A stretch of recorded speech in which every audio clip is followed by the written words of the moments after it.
पहलाक सिमनिया नमस्कार and hello everyone. इस video में हम देखेंगे उत्तराखंड के वाटरफॉल्स और प्रमुख जल कुंडों को देखेंगे और साथ ही साथ प्रमुख घाटियों को भी देखेंगे। लेकिन ये पढ़ने से पहले मुझे आपसे कुछ बातें बोलनी है। जैसे कि हम अपने उत्तराखंड ज्योग्राफी सीरीज़ की 10 वीडियो कर चुके हैं, हमने लेक्स तक पढ़ लिया है।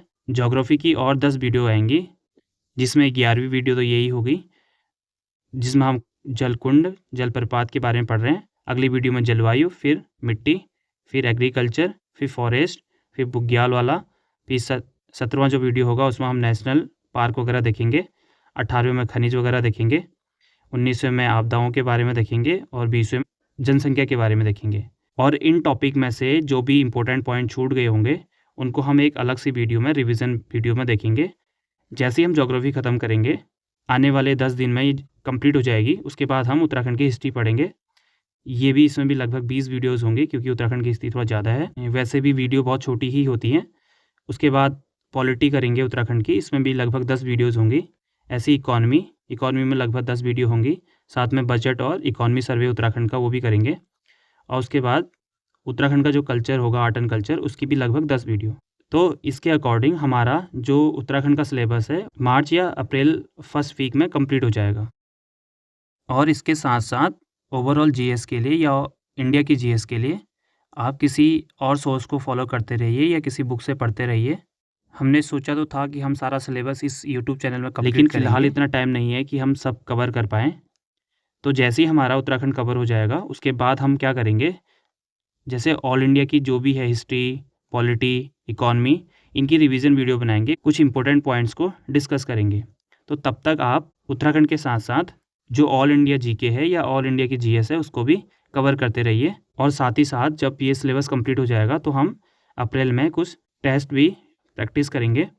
और आने वाली वीडियो में मैं कोशिश करूँगा कि जो कंटेंट है वो हिंदी और इंग्लिश दोनों लैंग्वेज में हो। तो अब हम उत्तराखंड के वाटरफॉल को देखते हैं।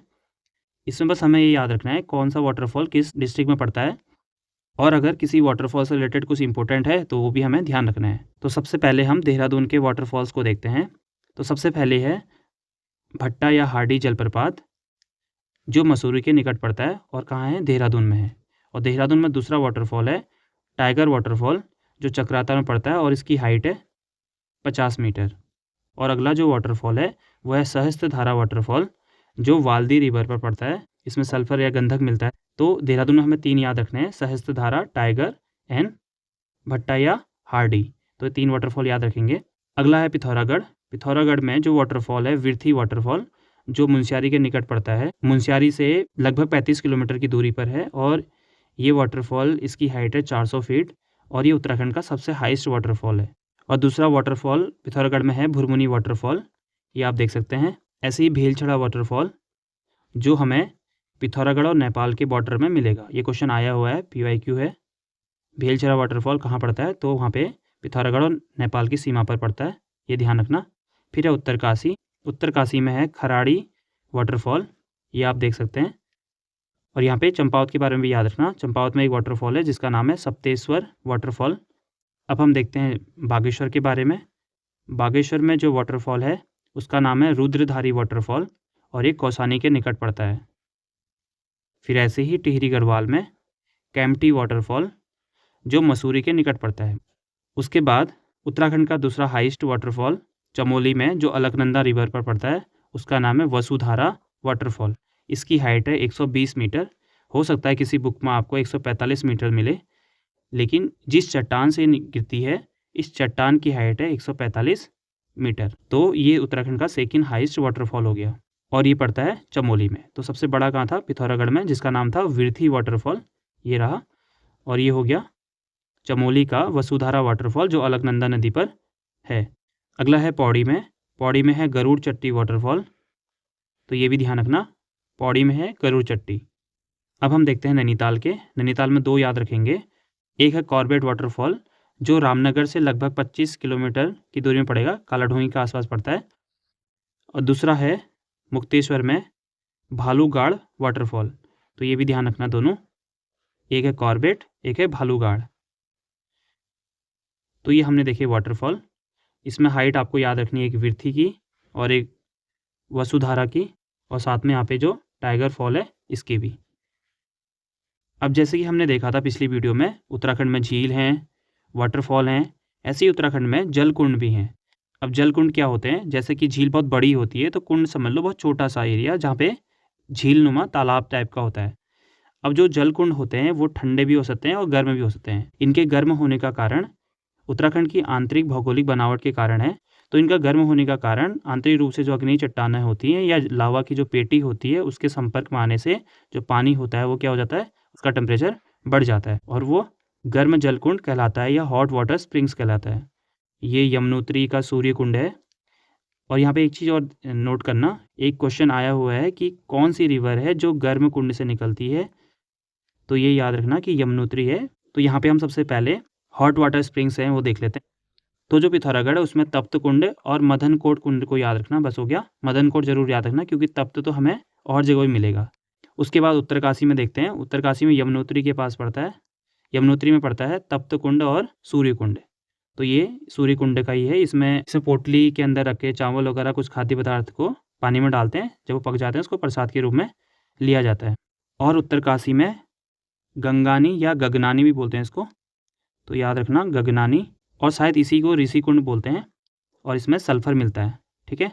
तो अगर गगनानी आ जाए या ऋषि कुंड आ जाए तो ये मिलेगा उत्तरकाशी में। चमोली में मिलता है तप्त कुंड और सूर्य कुंड, ये बद्रीनाथ के पास मिलता है। जैसे यमुनोत्री के पास था ऐसे ही बद्रीनाथ के पास तप्त कुंड और सूर्य कुंड मिलता है। लेकिन जो भाप कुंड है जोशीमठ के पास पड़ता है। यहाँ पे आप देख पा रहे होंगे पिक्चर में, ऐसी सलधार हो गया, ऐसी तप्त कुंड हो गया, तो ये भी ध्यान रखेंगे। ऐसी रुद्रप्रयाग में है अग्निकुंड, भौरी अमोला कुंड और गौरी कुंड। ये थे गर्म जल कुंड। अब हम देखते हैं ठंडे जल कुंड को। इसमें पिथौरागढ़ में है ब्रह्मा, सूर्य, नंदा, पार्वती। नंदा को जरूर याद रखना, नंदा, पार्वती, मैसर, थामरी, कटोच, हरचंद्र, बालचंद्र, हुक्सर। अब आते हैं चमोली में। चमोली में ये जो 4 कुंड लिख रखे हैं आगे के, और जो तप्त कुंड है, इन 5 कुंडों को बोलते हैं पंचकुंड। तो अगर आप यहाँ पे देखेंगे पंचकुंड में आता है तप्त कुंड, नारद कुंड, सत्यपथ कुंड, त्रिकोण कुंड और मानुषी कुंड। तो ये जरूर ध्यान रखना, ये इंपॉर्टेंट हो गया। उसके बाद ऐसे ही चमोली में ब्रह्मा कुंड, गौरी कुंड, और ये सभी कहाँ पड़ते हैं, बद्रीनाथ के पास पड़ते हैं। ऐसी बेतरणी कुंड हो गया जो गोपेश्वर के निकट पड़ता है। ऐसी सोम, विष्णु, सूर्य, चंद्र कुंड सतोपंथ के निकट। ऐसी हेमकुंड, होमकुंड, रूपकुंड, नंदी, परी, वेदनी, चालडिली और ऋषि। ऐसी बहुत सारे कुंड है जो चमोली में मिलते हैं। उसके बाद उत्तरकाशी में ब्रह्मा, विष्णु, सूर्य, गौरी सभी गंगोत्री के पास है। तो गंगोत्री के पास कौन से हैं ये जरूर याद रखना बस।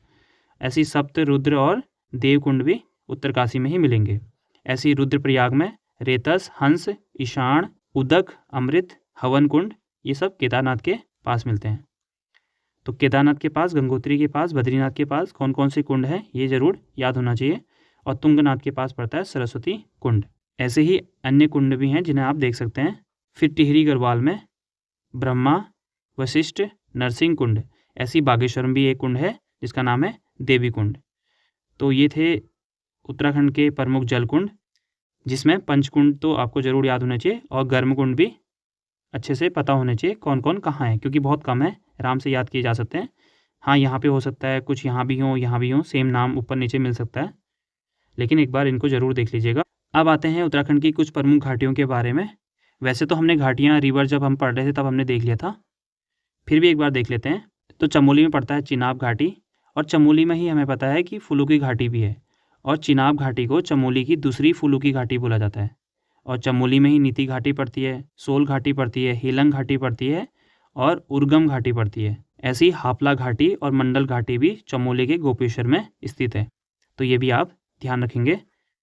फिर उत्तरकाशी में अगर आएंगे तो उसमें हम भैरव घाटी, जो हमने पढ़ाई था, भैरव घाटी हो गया जो भटवाड़ी में स्थित है। ऐसी रवाई का हर की दून क्षेत्र में पड़ता है वारसू घाटी। तो ऐसी ही एक फूलों की घाटी माझी वन में भी हो गया। तो माझी वन कहाँ पड़ता है, उत्तरकाशी में। नेलोंग घाटी जो हमने पढ़ाया था, और ये इंपॉर्टेंट भी है, इसको पहाड़ का रेगिस्तान कहा जाता है, और उत्तराखंड का लद्दाख भी नेलोंग घाटी को ही बोला जाता है। फिर अगला है हरसिल में बासपा घाटी, तो ये भी जरूर याद रखना। तो बासपा घाटी कहाँ है, हरसिल, उत्तरकाशी में। फिर ऐसी बागेश्वर में कत्यूर घाटी जो हम जानते ही हैं, जहाँ से गोमती रिवर बहती है। फिर पिथौरागढ़ में ब्यास घाटी, जोहार घाटी, दारमा घाटी, चौदास घाटी और सोर घाटी। वैसे हम इन्हें मैप में काफ़ी बार देख चुके हैं। आई होप अब आपको ये ध्यान में होगा। तो इस वीडियो में इतना ही है। तो मिलते हैं अगली वीडियो में, जिसमें हम देखेंगे उत्तराखंड की जलवायु को।